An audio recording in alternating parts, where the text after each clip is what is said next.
ఇసుక కొరత వల్ల భవన నిర్మాణ కార్మికులు కానీ వినియోగదారులు కానీ ఎంత ఇబ్బందులు పడుతున్నారనేటువంటిది ప్రత్యేకంగా చెప్పాల్సినటువంటి అవసరం లేదు. చంద్రబాబు నాయుడు గారు పదే పదే ఎన్నికలకు ముందు వైఎస్ఆర్ కాంగ్రెస్ పార్టీ ప్రభుత్వంలో ఇసుక అత్యంత ప్రియమైంది, విపరీతమైనటువంటి ధరలకి వినియోగదారులు కొనుక్కోవలసి వస్తుంది, కొనుగోలు చేయాల్సినటువంటి పరిస్థితులు ఏర్పడుతున్నాయి. దానివల్ల భవన నిర్మాణ కార్మికులకు పని లేకుండా పోయింది.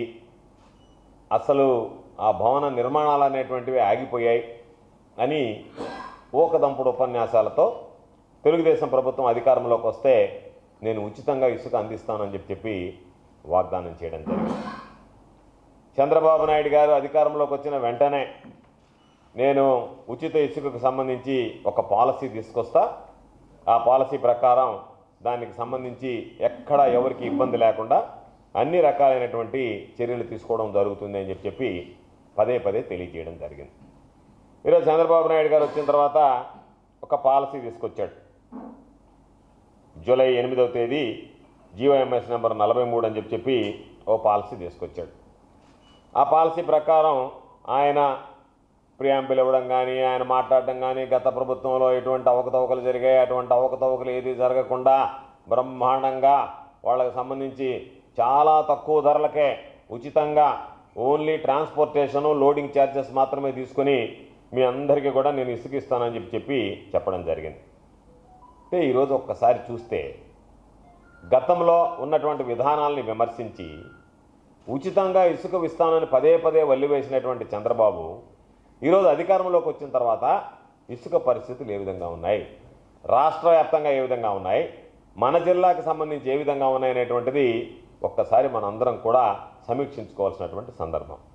ఈరోజు చూస్తే ఇసుక అనేటువంటిది మొట్టమొదటగా నీకు ఇసుక కావాలి అంటే పలుకుబడి ఉండాలి. పలుకుబడి ఉండాలంటే తెలుగుదేశం పార్టీకి సంబంధించినటువంటి కార్యకర్త, సానుభూతిపరుడో నాయకుడో ఉండాలి. ఎక్కడ రీచ్ ఉందో ఆ రీచ్ తెలుగుదేశం పార్టీ నాయకుల కన్సర్న్లో, అధికారుల కన్సర్న్లో కాదు. తెలుగుదేశం పార్టీ నాయకుల కన్సర్న్లో అధికార యంత్రాంగం వాళ్ళు కూర్చోమంటే కూర్చోవాలి, లేయమంటే లేయాలి, కళ్ళు మూసుకోమంటే మూసుకోవాలి, తెరవమంటే తెరవాలి, వెళ్ళిపోమంటే వెళ్ళిపోవాలి, ఉండమంటే ఉండాలి. అంతే.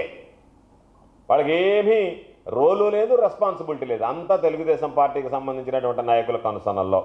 చివరికి ఎవరన్నా పాపం లోడ్ చేసుకోవాలని వచ్చినా సరే వాళ్ళకి పలుకుబడి ఉన్నటువంటి వాడిని క్యూలో ముందుకు తీసుకెళ్ళి లోడ్ చేస్తారు. లేనటువంటి వాళ్ళు పాపం కూపన్లు చేతిలో పట్టుకుని 2 రోజులు 3 రోజులు అష్టకష్టాలు పడతా పాపం అన్నం నీళ్లు లేకుండా అక్కడే పడిగాపులు కాయాల్సినటువంటి పరిస్థితి ఏర్పడింది.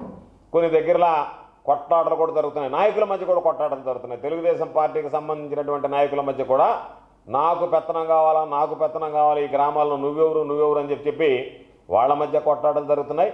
ఈ మధ్య సాక్షాత్తు అధికార పార్టీకి సంబంధించినటువంటి శాసనసభ్యులే కొంతమంది బయటకు వచ్చి గళం విప్పి కొంతమంది దీన్ని దోచుకుంటున్నారు, ఈ దోచుకునేటువంటి పరిస్థితుల మీద కేసులు పెట్టండి వాళ్ళ మీద, ఇసుక దోచుకునేటువంటి వాళ్ళ మీద అని చెప్పి బహిరంగంగానే గళం ఇప్పడం జరిగింది. అంటే ఈ ప్రభుత్వాన్ని గురించి విమర్శించడం అనేటువంటిది తెలుగుదేశం పార్టీకి సంబంధించినటువంటి శాసనసభ్యుల్లో కూడా అది ప్రారంభమైంది. ఈరోజు నేను స్పష్టంగా చెప్పేది, ఈరోజు మీరు ఇసుక ఇచ్చేటువంటి రేటు ఎంత, గతంలో ఉన్నటువంటి రేటు ఎంత. గతంలో ట్రాక్టర్ ఇసుక 2 యూనిట్లు వచ్చేది. 2 యూనిట్లకు సంబంధించి 5,000 రూపాయలకి దాదాపుగా సరాసరిన నెల్లూరు జిల్లాలో దాన్ని మనం అందించేటువంటి పరిస్థితులు ఉన్నాయి. ఈరోజు పరిస్థితి ఎంత దారుణం అంటే 14,000 నుంచి 15,000 రూపాయలు, అంటే టన్ను 7 నుంచి 7,500 రూపాయలు. గతంలో ఉన్నటువంటి రేట్ ఎంత 2,500 రూపాయలు. అంటే సాక్షాత్తు ఈ ప్రభుత్వంలో ఇసుక టన్నుకి ఈరోజు ఉన్నటువంటి లెక్క ప్రకారం 3 రెట్లు అధికంగా ఈరోజు వినియోగదారుడు చెల్లించాల్సినటువంటి దుస్థితి ఏర్పడింది.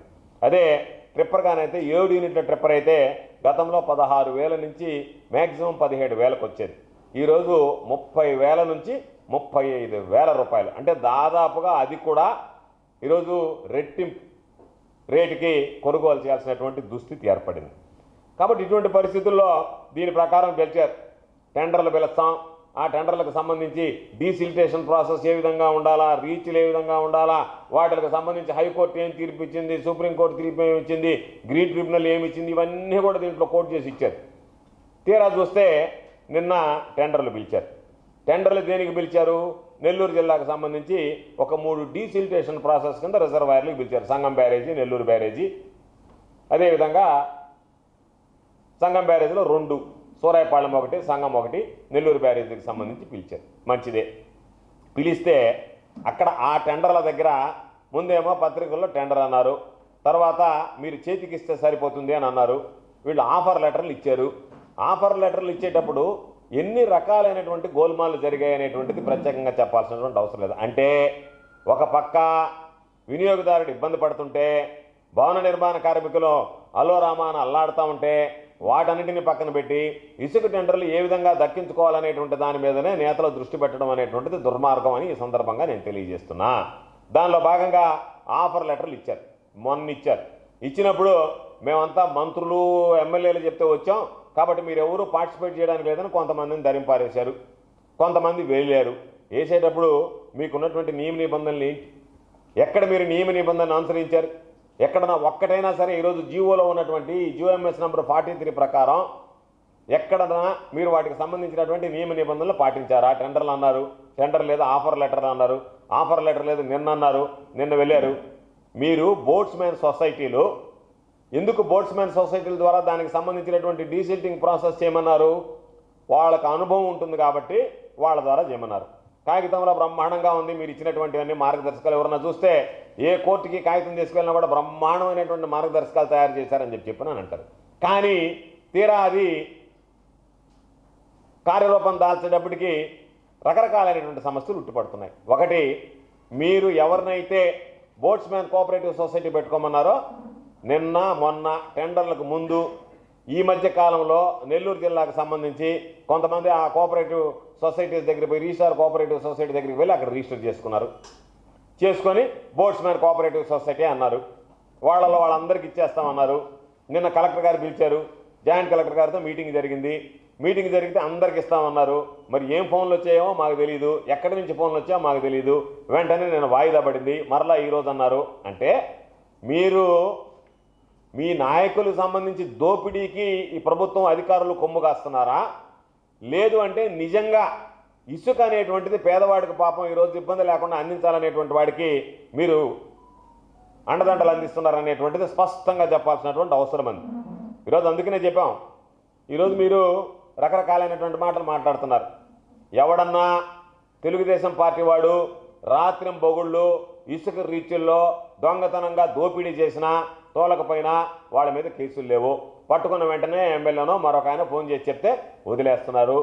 పాపం వైఎస్ఆర్ కాంగ్రెస్ పార్టీకి సంబంధించినటువంటి వాళ్ళు నిజంగా వాళ్ళ ఇంటి అవసరాలకు తీసుకెళ్తే, ఇంటి అవసరాలకు ఒక ట్రాక్టర్ తోలుకుంటే పోలీస్ అధికారులు పోయి వాళ్ళ ఇంటి ముందు అన్లోడ్ అయినటువంటి ఇసుకని మరలా ట్రాక్టర్ని పిలిపించి దానిలో లోడ్ చేయించి తీసుకువెళ్ళి వాడి మీద కేసు పెడుతున్నారు. ఎంత దుర్మార్గం, ఎంత దౌర్భాగ్యం! ఎప్పుడన్నా ఇటువంటి నీచమైనటువంటి పరిస్థితులు జిల్లాలో చూసామా? అటువంటి పరిస్థితికి ఈరోజు పోలీసు వ్యవస్థ కావచ్చు, రెవెన్యూ వ్యవస్థ కావచ్చు, రెండింటికి సంబంధించి అనేక సందర్భాలు చెప్పారు. గతంలో దోపిడీ జరిగింది. ఈ జిల్లాలో గతంలో దోపిడీ జరిగితే ఉన్నటువంటి డీడీ మైన్స్ ఎవరైతే ఉన్నారో ఆయనే కదా ఈరోజు కూడా కొనసాగుతా మీకు వంత పాడుతూ ఉన్నాడు. ఆ రోజు మీరు చెప్తున్నారే గత ప్రభుత్వంలో ఈ విధంగా జరిగిందన్నప్పుడు ఎవరు బాధ్యత? DD mines. ఆయన ఎందుకు చర్యలు తీసుకోలేదు? ఆయన ఆ రోజు ఎందుకు చర్యలు తీసుకోలేదు? మీ ప్రభుత్వం వచ్చిన తర్వాత ఆయన మీద మీరు ఎందుకు చర్యలు తీసుకోలేదు? ముందు ఇమీడియట్గా సస్పెండ్ చేయాలి కదా. గతంలో అక్రమ మైనింగ్ జరిగింది, అది జరిగింది, ఇది జరిగింది అని మాట్లాడేటువంటి మీరు ఈరోజు ఆయన మీకు వంత పాడుతున్నారు కాబట్టి, ఆయన ఇచ్చేటువంటి సూచనలు సలహాలు పాటిస్తున్నారు కాబట్టి, మీకు ఏ విధంగా 10 రూపాయలు ఆదాయం చేకూర్చాలనేటువంటి దానికి ఆయన సలహాలు ఇస్తున్నాడు కాబట్టి, ఆ సలహాలు మీకు కమ్మగా ఉన్నాయి కాబట్టి అటువంటి అధికారులను కొనసాగిస్తా ఈరోజు పాపం వినియోగదారులను విస్మరిస్తా భవన నిర్మాణ కార్మికులను పట్టించుకోకుండా ఒక పక్క భవన నిర్మాణానికి సంబంధించినటువంటి వాళ్ళు పాపం ఆగిపోతే, పనులు ఆగిపోయినా పర్వాలేదు కానీ మా దోపిడీకి మార్గం ఏందో చెప్పండి అనేటువంటి విధంగా ప్రవర్తిస్తా ఇష్టారాజ్యంగా వాళ్ళ దగ్గర వసూలు చేస్తా. పాపం కొంతమంది వర్షాకాలం వస్తుంది, ఇళ్ళు నిర్మించుకోవాలి, తొందరగా పూర్తి చేసుకుందాం అనేటువంటి ఆలోచన చేస్తే మీరు ఇళ్ళు కట్టుకోండి, లేకపోతే ఊరుకోండి, మాకు మాత్రం దీంట్లో 10 రూపాయల ఆదాయం వస్తే తప్ప మేము ఎటువంటి నిర్ణయం తీసుకోమని చెప్పి ఈరోజు నేను అడుగుతున్నా. గత ప్రభుత్వంలో దాదాపుగా 5 సంవత్సరాలలో 4,000 కోట్లు, సంవత్సర వారీగా దాదాపుగా 750 నుంచి 780 కోట్ల ప్రభుత్వానికి ఆదాయం వచ్చింది. మీకన్నా ఇసుక సరసమైనటువంటి రేట్లకి ఈరోజు ఎప్పుడు కావాలంటే అప్పుడు స్టాక్ యాడ్స్కి పెట్టి ఈరోజు అందరికీ సప్లై చేసాం. ఈరోజు సరే జూన్ 4వ తేదీ రిజల్ట్ వస్తే జూన్ 5వ తేదీ సాయంకాలానికి స్టాక్ యాడ్స్లో ఉన్నటువంటి ఇసుక మాయమైపోయింది. ఎట్టబోయింది? దాని మీద ఏదైనా విచారణ జరిగిందా? ఈ ప్రభుత్వం అధికారంలోకి వచ్చేటప్పటికి ఎన్ని టన్నుల స్టాక్ యాడ్స్ మీ రిజిస్టర్ ప్రకారం ఉంది, మీ రికార్డు ప్రకారం ఉంది, దానికి సంబంధించి మీరు ఏమి చర్యలు తీసుకున్నారు, ఎక్కడ చర్యలు తీసుకున్నారు, ఎవరు తీసుకెళ్లారు? బహిరంగంగా దోచుకున్నారే, బహిరంగంగా దోపిడీ జరిగిందే, లక్షల టన్నుల ఇసుకని కొట్టకపోయారే, దాని మీద ఎవరన్నా నోరిప్పారా? దాని మీద ఏదన్నా విచారణ జరిగిందా? దాని మీద ఎవరన్నా చర్యలు తీసుకున్నారా? లేదే, ఎవడి పార్టీ కూడా దోచుకుపోతే గమ్ముకున్నారు. ఈరోజు నేను చెప్తున్నా, బహిరంగంగా అనేక సందర్భాలు చెప్పా, మరలా చెప్తున్నా, సంగం బ్యారేజ్ దగ్గర సోరాయపాలెం దగ్గర ఉన్నటువంటి రీచ్లో ఈరోజు ధర నిర్ణయిస్తే పాపం మా సోమిరెడ్డి ఏమయ్యా మీరు అంత తక్కువ ధర నిర్ణయించారని చెప్పి ఎగిరిగిరి పడుతున్నాడు. 100 కోట్ల టార్గెట్ పెట్టుకున్నాడు.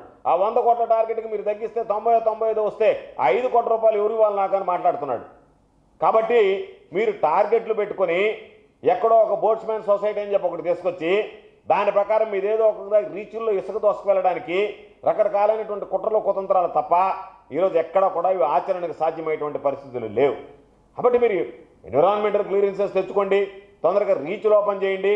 దాని ద్వారా ఇప్పుడు రీచ్లో ఏమో యథేచ్ఛగా దోపిడీ జరుగుతుంది. ఒక పక్క యథేచ్ఛగా రీచ్లో దోపిడీ జరగతా మీరు రకరకాలుగా దానికి సంబంధించినటువంటి ఆ రీచ్లు ఓపెన్ చేయకుండా స్టాక్ యార్డ్స్కి మేము డీసిల్టింగ్ ద్వారా తీసి పంపిస్తామని చెప్తే ఏదైనా ఆచరణ సాధ్యం ఉండాలి. అమలుకు యోగ్యంగా ఉండేటువంటి పనుల గురించి ఆలోచన చేయాలి. ఇవన్నీ పక్కన పెట్టి దోపిడీకి తెరతీస్తా ఏదో ఒకటి అడ్డం పెట్టి రేపు ఎవడన్నా కోర్టుకి గిట్టుకు వెళ్తే లేదు మేము డీసిల్టింగ్ ప్రాసెస్, డీసిల్టింగ్ ఎందుకు తీసుకొచ్చారు మీరు? మీ దోపిడీకి ఈరోజు ఎన్విరాన్మెంటల్ క్లియరెన్సెస్ కావాలి కాబట్టి, అవి లేవు కాబట్టి, ఇసుక ఎక్కడి నుంచి వచ్చింది, ఈసీలు ఇవన్నీ లేకుండా అని అడుగుతారు కాబట్టి దానికోసం మీరేం చేశారు? దొంగదారిన దొడ్డిదారిన డీసిల్టింగ్ ప్రాసెస్ అని పెట్టి ఎవరో ఒక నెల్లూరులో బోట్స్మెన్ సొసైటీ అని ఒకటి పెట్టి ఊరికే వాడేమో వాడు బోట్లో తిరుగుతుంటాడు, ఇసుక మాత్రం రీచ్లో నుంచి వెళ్ళిపోతూ ఉంటుంది ట్రాక్టర్లో ట్రిప్పర్లో. ఈరోజు రేట్లు చూస్తేమో 3 రెట్లు 4 రెట్లు అధికమైనటువంటి రేట్లు అమ్ముకునేటువంటి దౌర్భాగ్యమైనటువంటి పరిస్థితిని మనం చూస్తున్నాం. కాబట్టి ఈరోజు నేను స్పష్టంగా చెప్తున్నాను, విరువూరు ఇసుక రీచ్కి సంబంధించి తెలుగుదేశం వాళ్ళు దోచుకుపోతే దాని మీద ఎక్కడ కేసులు కట్టలేదు. ఎస్పీ గారు కూడా చెప్పాం, ఏమండి ఇదిగో గతంలో ఒక కేసు నమోదైంది తీసుకువెళ్ళినటువంటి వాడి మీద అంటే ఆ వివరాలు పంపించాం, వాళ్ళ మీద కేసు నమోదైంది, వీళ్ళ మీదకి వచ్చినప్పటికి కేసు నమోదు కావడం లేదు, ఎందుకు పక్షపాత వైఖరి మీరు ప్రదర్శిస్తున్నారు? ఇసుక దోపిడీలో దొంగతనం చేసినటువంటి వాడు నేరస్తుడు ఎవడైనా ఒకడే, వాడు ఎక్కువ కాదు వీడు తక్కువ కాదు. తెలుగుదేశం పార్టీ వాడికి దొంగతనానికి మీరేమన్నా లైసెన్సులు ఇచ్చారా? వాళ్ళు తీసుకువెళ్ళడానికి మీరేమన్నా అనుమతులు ఇచ్చారా? నేను ఆధారాలతో సహా మీ దగ్గర పెట్టా, సాక్షాత్తు ఎస్పీ గారికి చెప్పా, ఇదిగో ఇది దొంగతనం జరిగింది, 2 ట్రాక్టర్లు పట్టుకొస్తే మాత్రం వీటిని ఫైన్ వేసి వదిలేయమన్నారు. వాళ్ళు తెలుగుదేశం పార్టీకి పట్టించినటువంటి వైఎస్ఆర్ కాంగ్రెస్ పార్టీ ట్రాక్టర్ మీద మాత్రం ఎఫ్ఐఆర్ కట్టి ఇబ్బందులు పెట్టారు, కోర్టుకు వెళ్ళి మీరు రిలీజ్ ఆర్డర్ తెచ్చుకోమన్నారు. ఇది ఎంతవరకు సమంజసం అంటే దాని మీద మాట్లాడేటువంటి పరిస్థితులు లేవు. కాబట్టి తప్పనిసరిగా నేను ఈరోజు ఈ ప్రభుత్వాన్ని, ఈరోజు ఉన్నటువంటి జిల్లా కలెక్టర్ గారిని, జిల్లాకు సంబంధించి డిమాండ్ చేసేది, మీరు వెంటనే ఏ విధంగా అయితే గతంలో రేట్లు ఉన్నాయో వాటిని ఒకసారి పరిశీలించండి. అంతకన్నా తగ్గించి ఆ రోజు ప్రభుత్వ ఆదాయం ఏదైతే ఉందో దాదాపుగా 5 సంవత్సరాల్లో 780 నుంచి 790 కోట్ల లెక్కన 4,000 కోట్ల రూపాయల ప్రభుత్వానికి ఆదాయం వచ్చింది. ఆ 4,000 కోట్ల రూపాయలు కూడా పేదవాడిని గురించి ఆలోచన చేసి నేను వదులుకుంటానని చంద్రబాబు నాయుడు గారు చెప్తే అంతకన్నా ఏ స్థాయిలో రేట్లు తగ్గాలో ఆలోచన చేయండి. కాబట్టి ఈరోజు ప్రభుత్వానికి రావాల్సినటువంటి ఆదాయానికి గండిపడింది, రేట్లు విపరీతంగా పెరిగి దోచుకుంటున్నారు. ఇటు ప్రభుత్వ ఆదాయానికి గండిపడతా ఒక పక్క దోచుకుంటా దీనివల్ల లాభపడుతున్న వాళ్ళు ఎవరు? దాని మీద దృష్టి పెట్టండి. ఈరోజు రేట్లు 5 రెట్లు 4 రెట్లు పెరిగాయి. ఒక పక్క ప్రభుత్వ ఆదాయం లేదు, రూపాయి కూడా ఫ్రీ ఉచితం అన్నారు. ఉచిత ఇసుక పాలసీలో ప్రభుత్వానికి రూపాయి కూడా అవసరం లేకుండా మీరు తీసుకున్నటువంటి నిర్ణయం ద్వారా ఈరోజు ప్రభుత్వానికి లబ్ధి చేకూరాలి కదా. ప్రభుత్వానికి లబ్ధి చేకూర్చాల్సినటువంటి అవసరం లేదన్నారు. ప్రభుత్వం ఉచితంగా ఇసుక ఇచ్చేస్తాం, మాకేం ఇబ్బంది లేదన్నారు. మంచిదే. అటు ప్రభుత్వానికి ఆదాయం లేకుండా, రాబడి అవసరం లేకుండా ఈరోజు పాపం కన్జ్యూమర్కి సంబంధించినటువంటి రేటు తగ్గాయంటే 4 రెట్లు 5 రెట్లు పెరిగాయి. ఎక్కడికి పోయాయి ఈ డబ్బు? ఒక పక్క మీరు ముక్కుబిండి వాడి దగ్గర వసూలు చేస్తా, ప్రభుత్వ ఆదాయానికి గండి పడతా ఈ డబ్బంతా ఎవరి జోబుల్లోకి పోతుంది అనేటువంటిది ఆలోచన చేస్తే బాగుంటుంది తప్ప కాగితాల మీద ఇసుక పాలసీ చెప్పి నువ్వు ఎక్కడికి వెళ్ళినా సరే మైక్ ఒకటి తీసుకొని గతంలో ఇసుకున్నట్టు దోచుకున్నారు వీళ్ళు అట్ట చేశారు నేను ఉచితంగా ఇసుక ఇస్తున్నానంటే నువ్వు ఇచ్చేటువంటి ఉచిత ఇసుక ఏదైతే ఉందో దాని రేట్ ఏ విధంగా ఉందనేటువంటిది ఒకసారి సమీక్షించుకొని మాట్లాడితే బాగుంటుంది తప్ప ఈరోజు ఉచిత ఇసుక విధానం అనేటువంటిది తెలుగుదేశం పార్టీకి సంబంధించినటువంటి నాయకులకి ఈరోజు జోబులు నింపుకోవడానికి పనికొస్తుంది తప్ప పేదవాడికి కానీ మరీ పేదవాడైతే పాపం ఈరోజు ఇల్లు నిర్మించుకోవాలనేటువంటి పరిస్థితుల్లో ఇల్లు అర్ధాంతరంగా ఆగిపోయాయి. ప్రభుత్వం ఇచ్చేటువంటి ఇల్లు కట్టుకోలేక ఇబ్బందులు పడుతున్నాడు. మీరు ఉచితంగా ఇసుక తోలుతానని చెప్పి ఒక్క ట్రిప్ కూడా ఇసుక తోలినటువంటి పరిస్థితులు లేవు. మీరు అందుకని దాని మీద దృష్టి పెడితే బాగుంటుంది. కాబట్టి ఉచిత ఇసుక విధానం మీద మీరు వెంటనే చర్యలు తీసుకొని ఏదైతే సరసమైన రేటు గతంలో ఉన్నటువంటి రేట్ల కన్నా తగ్గించి ఇవ్వకపోతే వైఎస్ఆర్ కాంగ్రెస్ పార్టీ పక్షాన పోరాటాన్ని కూడా ఉధృతం చేస్తాం, పోరాటానికి కూడా సమాయత్తం అవుతాం. తప్పనిసరిగా ఈ ప్రభుత్వం ఈ జిల్లా యంత్రాంగాన్ని కనువిప్పు కలిగించేటువంటి విధంగా మా పోరాటాలు కొనసాగుతాయి ఉచిత ఇసుక విధానంలో అని చెప్పి ఈ సందర్భంగా తెలియజేస్తున్నాం.